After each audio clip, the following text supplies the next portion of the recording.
Hello दोस्तों Bhojpuri cinema में खेसारी लाल यादव और पवन सिंह का विवाद चर्चा में बना हुआ है। दोनों के इस विवाद ने अब एक अलग रूप ले लिया है। खेसारी लाल यादव और पवन सिंह दोनों ही एक दूसरे के खुलकर बोलते हैं। इस विवाद में दोनों के फैंस भी कूद पड़े हैं। दोस्तों, पवन सिंह के एक फैन ने खेसारी लाल यादव और उनके परिवार को धमकी दी थी, जिसका वीडियो खेसारी लाल यादव ने सोशल मीडिया पर शेयर किया था। वहीं अब इस पूरे विवाद के बाद पवन सिंह ने फेसबुक पर एक पोस्ट शेयर किया है, जिसमें उन्होंने जातिवाद पर अपना रोष प्रकट किया है।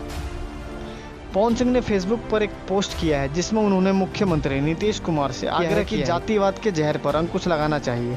पवन सिंह ने अपने पोस्ट में लिखा है, बिहार की सभ्यता संस्कृति में भोजपुरी का बहुत ही बड़ा महत्व है। अब गीत संगीत के माध्यम से जिस तरह जातिवाद का जहर बोया जा रहा है, उस पर अंकुश लगना चाहिए। दोस्तों, इस पोस्ट में पवन सिंह ने खेसारी लाल यादव का नाम तो नहीं लिया, लेकिन माना जा रहा है कि अभिनेता ने इस पोस्ट के जरिए खेसारी लाल यादव को ही जवाब दिया है।